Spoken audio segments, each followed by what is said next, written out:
Congrats, ganda na laro mo. Ganda. Ito no? Iba to. Unahin muna natin, Justin. Medyo first 2 games. Struggling, nangangapa ka pa. Your thoughts on your breakout performance na ano ba? Nakahinga ka ba?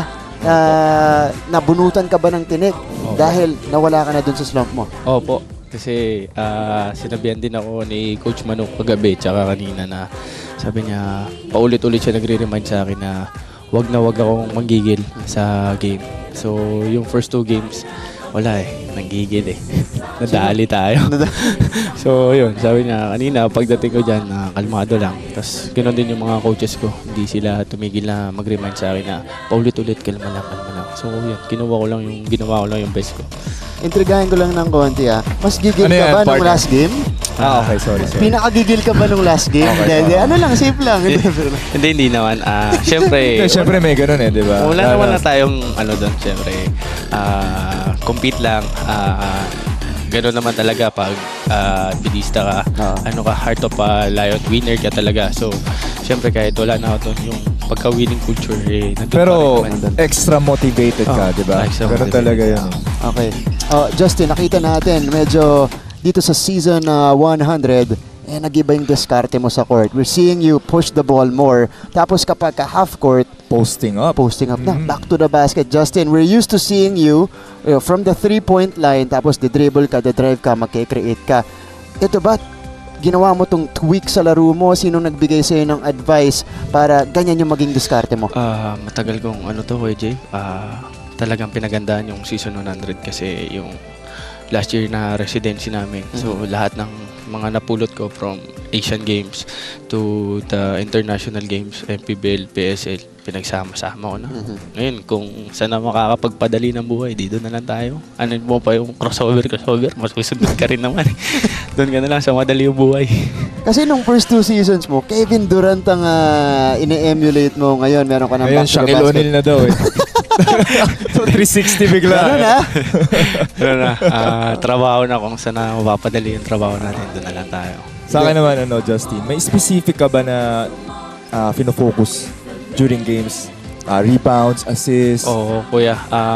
Unang-una, doon ako kumukuha ng lakas ng loob sa depensa muna. Ngayon, pag na-depensa na ako, tama naman si Coach Charles, kaya naman ako nasa loob kasi kaya ko mag-create para sa kasama ko, hindi para sa sarili ko. So, yun din.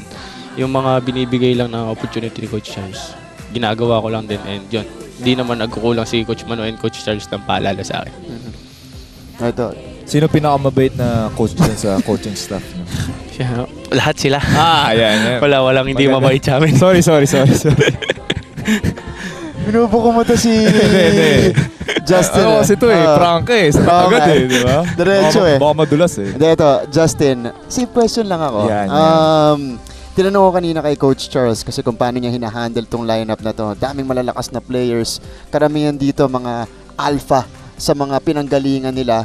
From a player's perspective dito sa De La Salle College of St. Benilde, kamusta yung chemistry, camaraderie nyo as a team? Meron bang nagbabanggaan o talagang ngayon very selfless and unselfish na yung approach niya? Oh, ganun na. Kasi sinabi namin yan nung team building na matatandaan na tayo. Ngayon, sino mainit? Hindi bigyan natin. Kung sino yung ngayon na opensa ng opensa, mainit siya, hindi bigyan natin. Adjustan lang kasi hindi na kasi isa lang din naman goal namin Mag-champion kami pare-parehas. Bonus na lang kung magka-individual award kami. Pero ang pinaka-main goal talaga namin is mag-champion. Okay, speaking of the championship, Justin, 3-0 na kayo. Perfect start to season 100, winning all of your 3 games. Pero nakita natin in the previous seasons, may mga team na kahit gaano kaganda yung start, pag hindi na maintain to, lalo-lalo na sa mid-rounds and when we go to the second round, pag lahat scouted na, doon medyo lumalaylay yung season. On your part, as a player, ano yung kailangan yung gawin? And from your observations in the past, ano yung kailangan magawa ng team para tuloy-tuloy lang? Parang mga team nila JV noon, na tuloy-tuloy lang hanggang championship. Stay composed. Laruin lang namin yung laro namin. Wala kaming dapat patunayan sa sarili namin. Kung ano yung inutos ni coach na play, sundin lang natin. Ngayon, kung check, siyempre, matagal na tayong mga player. May sarili naman tayong diskarte, di ba? Pero unang-una, gawin muna natin kung ano yung inutos ng coach. Ayan, team first mentality. Etong si Justin Sanchez. Justin, maraming nanonood sa'yo ngayon, mga kamag-anak mo at mga kaibigan mo. Pagkakataon mong batiin sila dito. Unang-una binabati ko yung Inigo family sa Kainta, kay Ma'am, kay Coach Manu, kay Mama Lori, kay Ate Maisel, and sa Australia, kay Tita Lay, and kay Tito Bart. Sa family ko naman sa Tarlac, hello sa Carlos and Sanchez family. Sa San Simon naman, sa Musni family, kay Papa, and dun sa San Fernando, kay kinaate ko. Tapos, special shoutout to Boss Leo Suzuki Tarlac, and yun, sa sponsor ko ngayon sa Vaccine One. Thank you so much sapatos na sa opportunity na binigay nyo sa akin. So, yun, nagpapasalamat din ako kay Coach Brody, kay Boss Frank, and sa Binil community. Oo nga, no? Player 1 ba yan? So, Yes, sir. Yun. Okay, iba talaga to. Ano pa tayo? Iba na yung Justin Sanchez, ano? May ads pa na ako. Nadali tayo dun. May special shoutout pa eh. Grabe siya. Iba't ibang brands yung na ano eh. Salahan mo to, partner eh. Ba't kinat mo na eh? Nabati ko lang eh. Justin, congratulations. Thank you, Kuya Mark. Thank you, Ang galing mo magsalita. Thank you.